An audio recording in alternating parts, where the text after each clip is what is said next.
Right now, somewhere on the water, an outboard engine is dying. Not because it's old, not because it's broken, but because its owner has no idea what they're doing wrong.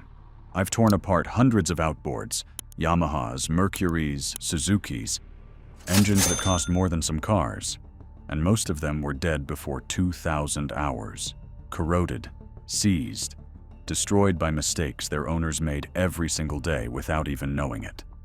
But here's what the dealers will never tell you. I've also seen engines run past 7,000 hours. Same brands, same models, different habits. So what separates the engines that die young from the ones that refuse to quit? Drop a comment right now. How many hours are on your outboard? I want to know. And if you want your engine to outlast everyone else's on the water, subscribe and hit that bell, because what I'm about to share has saved boat owners thousands of dollars. And it might just save yours too. Let's get into it. Most outboards die early.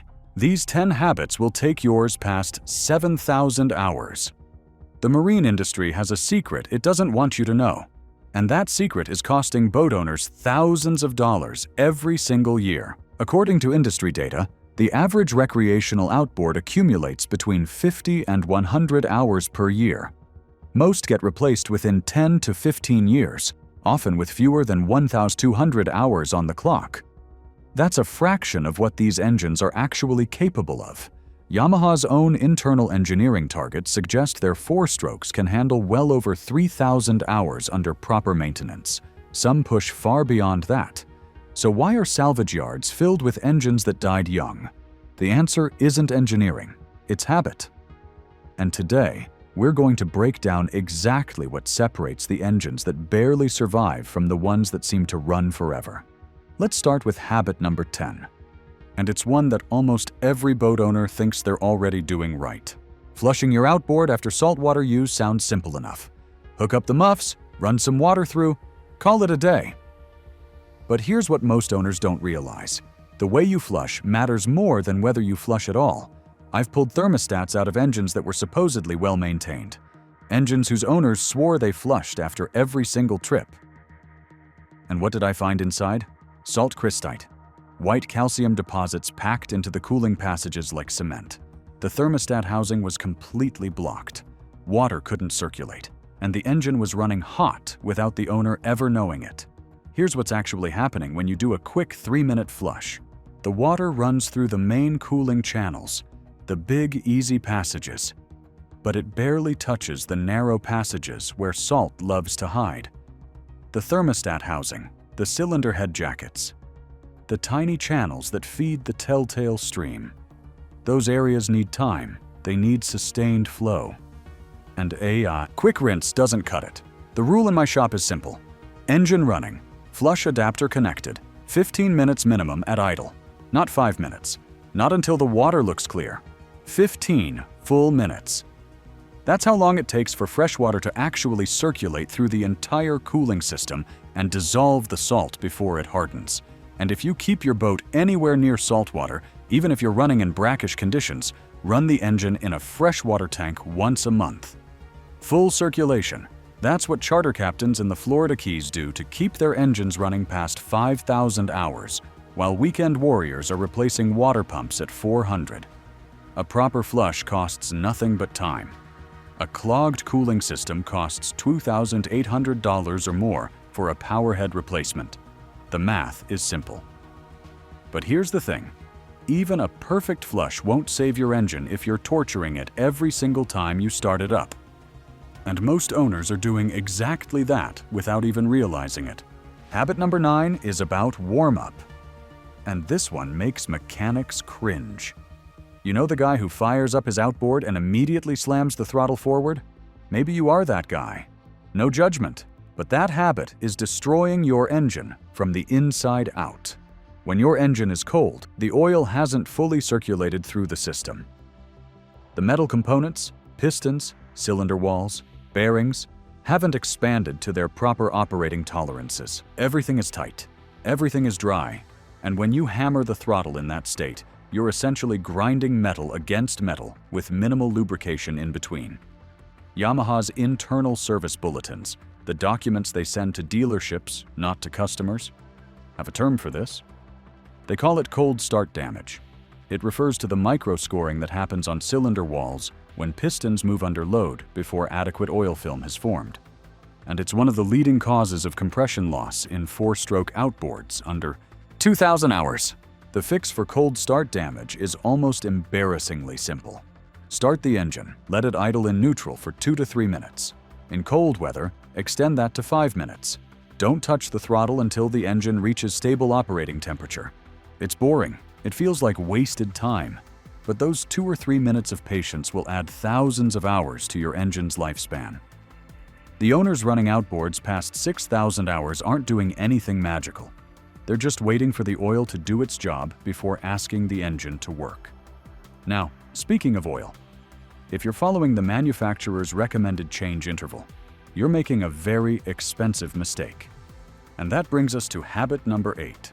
Most owners' manuals recommend changing your oil every 100 hours or once a year, whichever comes first. It sounds reasonable, it's printed right there in the documentation, and it's quietly destroying engines across the country. Here's what the manufacturers won't tell you in the brochure. That 100-hour interval is designed to get the engine past the warranty period. It's not designed to make the engine last 5,000 hours. Those are two very different goals. Marine engines operate under conditions that automotive engines never face. They run at sustained high RPMs for hours at a time. They're exposed to salt air, humidity, and dramatic temperature swings. They work harder, run hotter, and break down oil faster than any car engine ever will. I've drained oil from outboards at 90 hours that looked like coffee sludge, dark, gritty, and barely capable of protecting anything. The owner thought he was ahead of schedule. He wasn't. He was right on track for a premature rebuild. The rule in professional marine shops is simple. Change your oil every 50 hours for recreational use. If you're running hard, offshore trips, heavy loads, hot climates, drop that to 40 hours. And always, without exception, use marine-grade FCW certified oil, not automotive oil, not whatever happens to be on sale. Marine-grade every time. A $45 oil change every 50 hours is cheap insurance. A $6,500 powerhead rebuild because you wanted to stretch that interval to 120 hours? That's the real cost of following the manual. But fresh oil in the powerhead won't help you if your lower unit is slowly filling with seawater. And that brings us to habit number 7, one of the most neglected maintenance items on any outboard. Your lower unit is the gearbox beneath the waterline. It houses the gears, the prop shaft, the bearings, and a complex set of seals that keep water out and lubricant in.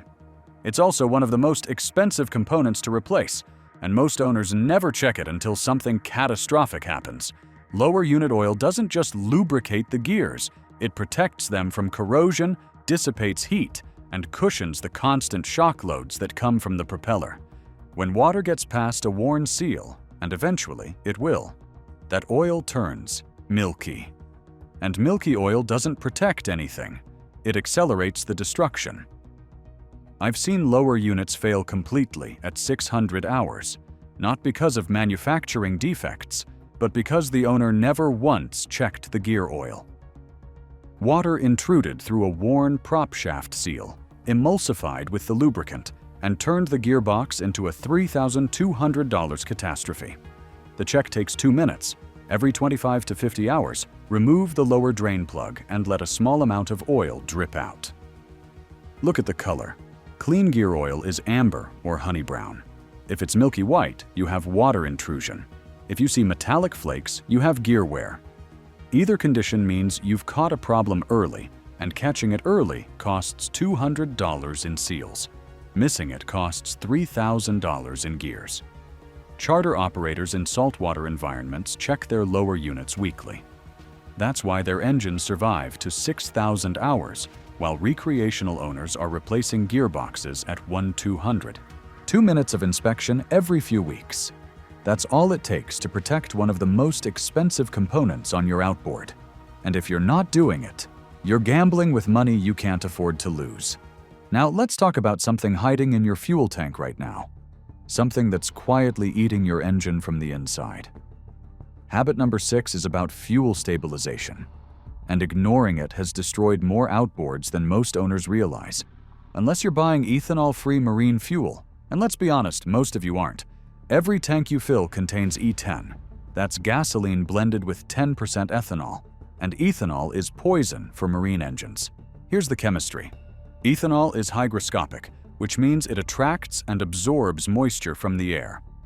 Within 30 days of sitting in your tank, E10 fuel begins to degrade. Within 60 days, you risk phase separation, a process where the ethanol bonds with the absorbed water and sinks to the bottom of the tank. That contaminated mixture is heavier than gasoline, so it settles right where your fuel pickup draws from. The next time you start your engine, you're pumping water-laden ethanol straight into your fuel system. Into the fuel pump, into the injectors, into the combustion chambers. The damage is cumulative, and by the time you notice rough running or hard starts, the harm is already done. Mercury Marine published a technical bulletin documenting that ethanol-related fuel system failures increased by 40% between 2010 and 2020, the same period when E10 became the standard fuel blend across most of the United States. That's not coincidence. That's cause and effect. The solution is straightforward. Add marine-grade fuel stabilizer at every fill-up during boating season, not just when you're winterizing, every single fill-up. And install a quality fuel water separator filter. Replace the element annually, or more often if you boat in humid conditions. If you're storing the boat for more than 30 days, either run the fuel system dry on carbureted engines or fill the tank completely to minimize the airspace where moisture accumulates. A $12 bottle of stabilizer can prevent more than $400 in fuel system repairs. That's the math. Do it every time. But fuel isn't the only thing corroding your outboard. There's another form of corrosion happening right now, beneath the waterline, and most owners don't understand it until they're writing a very large check. Habit number 5 is about sacrificial anodes, and the name tells you exactly what they do. These small pieces of metal are designed to corrode so your engine doesn't have to. Galvanic corrosion is an electrochemical process that occurs when dissimilar metals are submerged in salt water. Your outboard's lower unit contains aluminum, steel, and other alloys. Without protection, these metals would slowly dissolve as electrical current flows between them through the water. Anodes, typically made of zinc for salt water, magnesium for freshwater, or aluminum for brackish conditions, attract that corrosive current to themselves instead. The problem is that anodes are designed to be consumed. They erode over time, and once they're gone, the corrosion transfers directly to your lower unit housing, your trim tabs, your prop shaft, and anything else below the waterline. I pulled an outboard last year where the anodes were completely gone. Not 50% depleted, gone. The owner never checked them, and by the time he noticed a problem, the corrosion had eaten into the lower unit housing itself. The repair estimate was $100 to $1,800. A new set of anodes would have cost $60. The rule is simple.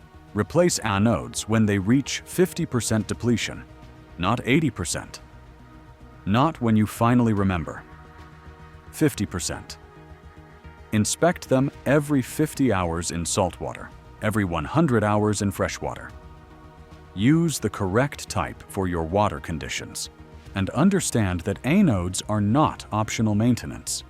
They're the only thing standing between your lower unit and electrochemical destruction. Anodes are cheap. Replacing what they protect is not. Let them do their job. Now let's move to something most boat owners never think about, but it's silently working your engine to death every time you hit the water. Habit number 4 is about propeller selection, and getting it wrong has consequences that go far beyond poor performance. When you bought your boat, it probably came with a stock propeller. That prop was selected by the manufacturer based on average conditions, an average hull weight, average load, average use pattern. But you're not average. You've added gear. You've loaded coolers, tackle boxes, extra passengers. Maybe you've mounted a tower or swapped in heavier batteries. And now your engine is working against a propeller that no longer matches reality. Here's what happens when the prop is wrong. An underpropped engine spins too fast. The tachometer climbs past the recommended RPM range at wide open throttle. The engine screams. Bearings wear prematurely. Valve train components stress beyond their design limits. You're literally revving your engine into an early grave. An overpropped engine has the opposite problem. It lugs under load, unable to reach proper operating RPM. Carbon builds up in the combustion chambers. The power head runs hot because it can't breathe properly. Detonation, uncontrolled combustion that hammers the pistons, becomes increasingly likely. The diagnostic is simple.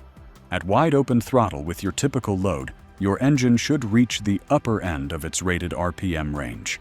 If it's consistently over-revving or consistently falling short, your propeller pitch is wrong for your application. I've watched owners spend $800 on diagnostic fees trying to figure out why their engine feels sluggish, when a $400 prop swap would have solved everything. Consult a propeller specialist. Match the pitch and diameter to your actual load and use pattern. Your engine will reward you with smoother operation and thousands of additional hours. Now here's a habit that sounds completely counterintuitive. But it's the secret weapon of every high-hour engine I've ever torn down. Habit number 3 is simple.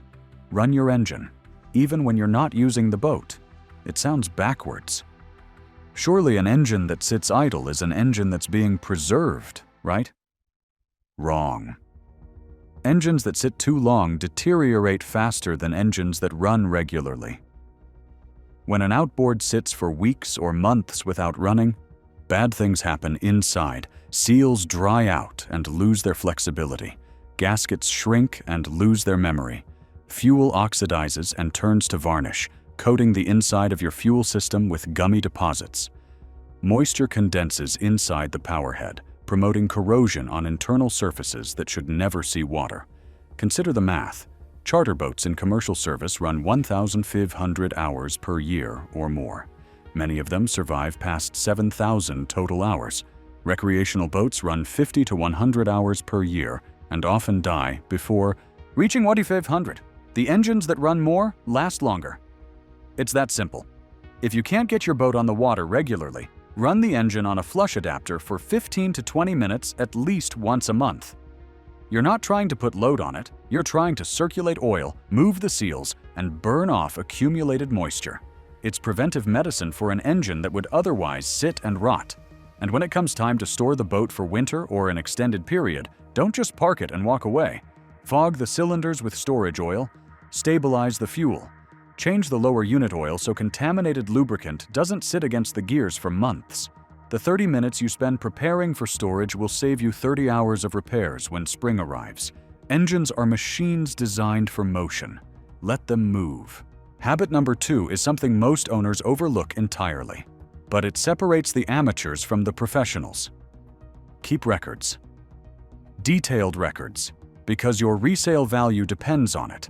And so does your ability to diagnose problems before they become catastrophes. Every single outboard I've worked on that made it past 5,000 hours had one thing in common: documentation. Hour logs, oil change receipts, service invoices, parts replaced, and dates recorded. Every detail written down and preserved. Why does this matter? Because records reveal patterns. They show you when intervals were stretched too long. They reveal recurring problems that might indicate a deeper issue. They help you decide whether to rebuild or replace when the time comes. Without records, you're guessing. With records, you're making informed decisions based on actual history. And here's the financial reality. When it's time to sell your boat, documented maintenance history can add $3,000 to $5,000 to your resale value. Buyers pay premium prices for engines they can trust. They want to see proof that the oil was changed on schedule, that the lower unit was serviced, that the anodes were replaced before they disappeared. A logbook full of receipts tells a buyer this engine was loved. An empty folder tells them to walk away. I can assess an engine's probable condition within 5 minutes, not by looking at the cowling, but by looking at the paperwork.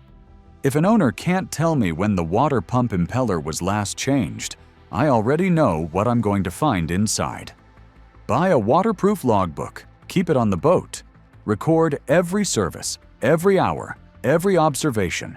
It's the cheapest insurance you'll ever purchase. Now, we've covered 9 habits. This last one is the most important.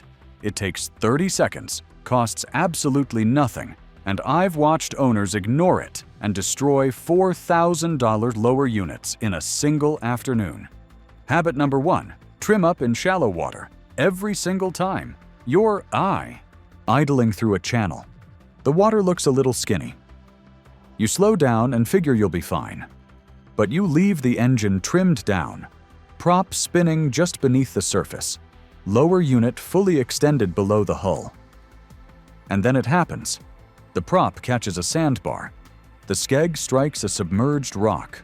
The lower unit torques violently against something you never saw coming. I've seen props strike debris and send shockwaves through the entire drivetrain.